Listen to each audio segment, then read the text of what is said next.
Welcome to the Ubisoft post show for Ship Squad. Well, we're not only doing Ubisoft in this post show, we are also doing Microsoft's post show. Yes. And EA's EA's. post show, yeah. So Yeah. we can 'Cause we've start been at with work all day. Microsoft. I cannot Yes. wait for you guys to fill me in.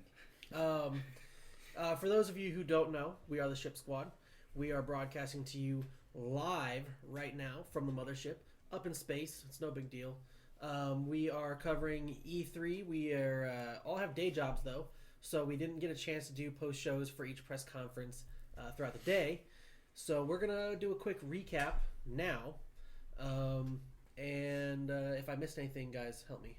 Yeah, let's just do a quick breakdown of what we missed Okay. going up through Ubisoft, and then that way that doesn't take forever. Yeah. Because we can get ready. We can set up for the PlayStation because that's gonna be a big It's deal. gonna be, it starts at 9? Yeah. Yeah, it starts at 9. 9. Okay, So 9 we should do our Eastern. Yeah. So we have. pre-show at 8:30. Yeah. All right. So we'll start off with Microsoft here. We'll start off with you and Waters, Logan. Okay. What you guys predicted, what happened. If you want to go ahead, Yeah, you can have I your can do little, that. you can have your card back.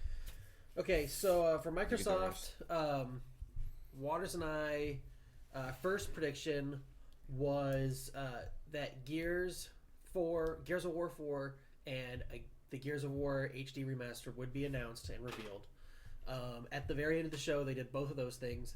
They finally officially announced the HD remaster that had been leaked, and people kept posting screenshots of stuff from this and that. So they announced that, and then right after that, they had probably like a 2-minute reveal video. Was it about 2 minutes, I think, of the Gears of War 4. It has been renamed. It is just Gears 4.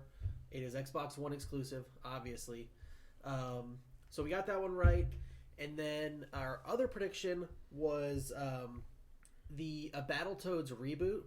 Now, they actually didn't do a reboot, but they did a remaster of 30 of Rare's most famous games called the Rare Replay. It's going to be 30 games for $30. After some deliberation with the team, we decided to count that since they remastered it a little bit, and it was close, so we counted it. And then they had a close one as well. I'll let you guys dive into that. Take it. Our close one was Microsoft and Oculus. But Yeah. instead of Oculus, it was Valve. Yeah. And we all saw or heard about the VR that was shown.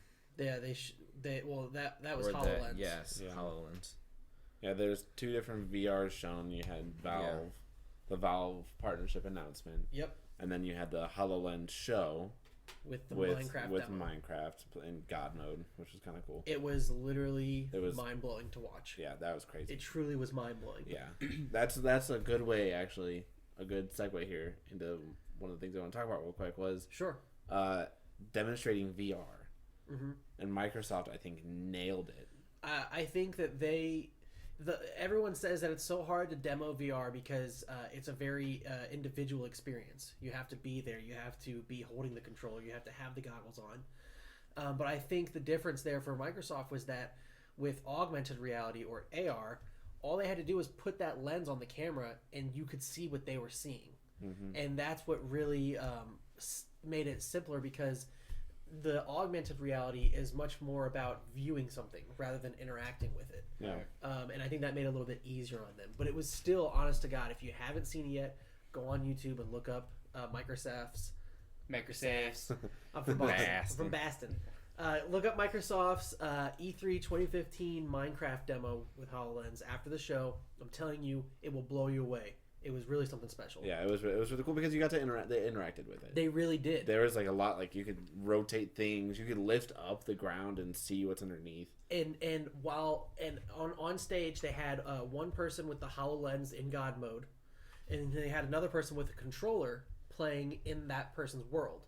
And in the God mode, he could look down and see what she was doing in his world and interact with her.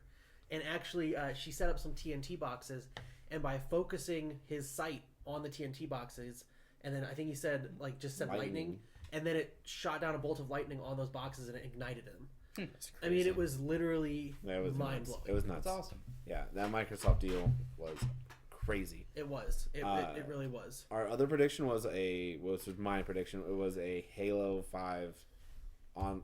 I originally said a tournament, but I think that's irrelevant. We're gonna go with multiplayer gameplay, which is what we got on stage, which is cool because it's like the missing piece, the puzzle, I guess. Well, yeah, they announced a new gameplay mode called Warzone. Yeah, which is cool because it's 4-3-4's interpretation of Halo.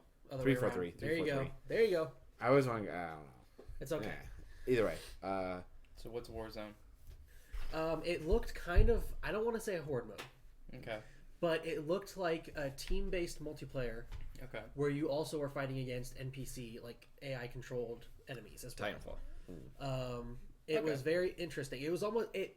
They didn't really give any kind of explanation on it whatsoever. They literally gave you a trailer and then that was it. But it looked like a 1v1 versus 1. Like there was 3 teams out there. Okay. And one of them was AI controlled. Gotcha. That's what it looked like. I could be wrong about that. If you guys know, please let me know, because I don't want to spread false information. But that's what it looked like when I watched it. Okay. All right, and then so those are the predictions that we had.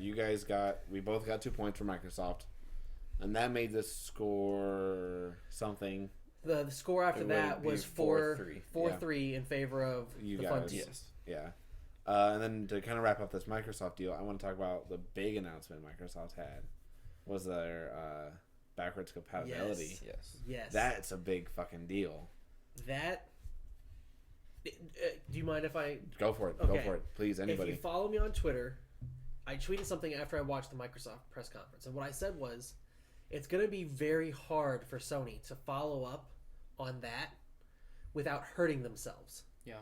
And what I meant by that was that Sony has their PlayStation Classics section on the PlayStation Store. And in the last year and a half, 2 years or so, they've launched PlayStation Now, their subscription service that lets you play PS3 games since the PS4 can't play them. Yep. Now, I think we all know, if Xbox just proved that it's possible, we all know the PS4 can also go backwards compatible. It's probably going to be an update that makes them acknowledge PS3 discs as readable discs. However, I don't think Sony can do this without really, really hurting themselves in the wallet because of how much money they've spent on those two fronts. Yeah. It's going to be hard for them. Yeah, they've pushed this digital front so hard that they totally they didn't think. I don't think they thought Microsoft would do something like this. Oh yeah, absolutely. I would have never thought Microsoft now Microsoft has gone back and given back to the gamer. Yeah, absolutely. Well, they really fucked up last E3. Yeah. Exactly. I see this as a defensive move from Xbox, not as like a pushing forward kind of thing, because PlayStation has taken so many Xbox people for the PS4, like from the 360 to the PS4. So a lot of those people probably didn't have a PS3 to play PS3 games on. Right. So they made it very accessible for them. Now, for Xbox One, obviously their sales have been down a lot, and people are like, I'll buy PS4, but I'll keep my 360. So, I don't know. I mean, it can be a good thing. It's probably going to be a good thing, but I don't see it pushing consoles in any way. I see this as a huge selling point. One thing I would say is I do think it was an attacking move because of one sentence that they said after they announced this. And they literally said, word for word, looked directly in the camera and said, here at Xbox, we don't want to make you buy the games that you already own. And that was just like last year when PlayStation said on PlayStation, this is how you share a game with a friend, and they handed them a box. Yeah. It was very, very hostile. Under the cuff, but still hostile. And I think that this is a selling point because nobody likes rebuying games that they already own. No, and technically that's what you do with PlayStation now. Exactly. Is you have to rebuy your PS3 game, or you have to subscribe to their service. Either PlayStation Now and subscribe to rent your games that you already bought before, or you can buy them with the HD remasters, or you can play them on the PlayStation Classics section of the store. Now, some people, like myself, like you, still have our PS3s, and we play our PS3 games on the PS3s because we know we don't want to buy the games again. Yeah. But I really think, honestly, if PlayStation came out and said, yeah, we're backwards compatible now, I would ditch it. Like that. And I think that's a selling point. It really is. Absolutely. Yeah, and that's just one of the big. I mean, anybody else got something to say about this? No. I didn't get to watch any of it. No. So I mean, that's pretty much it. It was just pretty much them going on stage going play your 360 games now. I do have one thing to ask. There was a GT40 involved at some point in time. Oh, yeah. I kind of need to know. Yeah, I about can it. fill you in Forza, on that. yeah. For anybody who missed Microsoft's press conference, obviously Microsoft has an exclusive racing series called Forza Motorsport. Forza Motorsport 6 has been announced, and they had a little demo on stage today, and they came out and they gave this speech about how Henry Ford II created the GT40 to combat the exotic cars from overseas, yada yada yada. And then, as they're telling this, as this is like ending, from the ceiling, the 2016 GT40 starts lowering down on a platform in like a real life, fully scale All right. model, like probably the real car, lowers down in the center stage. And then the director of Forza 6 and Henry Ford III come out on stage. All right. And Henry Ford III is basically like, we're behind Forza. And the and the 2016 Ford GT40 will be in Forza Motorsport 6. Nice. And it was just like baller, baller, baller. Yeah. All right. Well, since we do our nerdy fun facts at the end of the show, I'm gonna do one in the middle of one since we're on this topic. When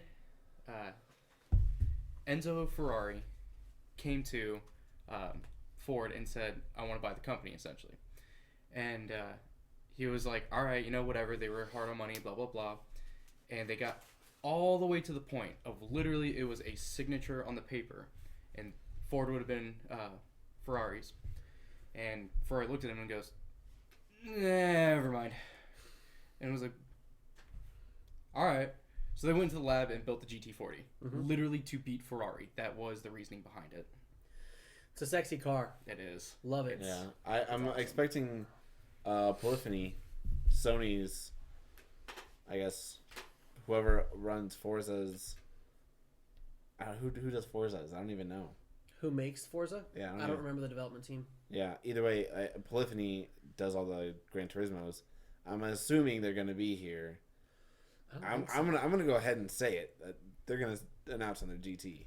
They have to. They're getting their asses kicked in the racing realm. I'm just Which watching they- this dude kill it. I'm sorry. Yeah, The drummer is garbage. he's playing like a lower difficulty.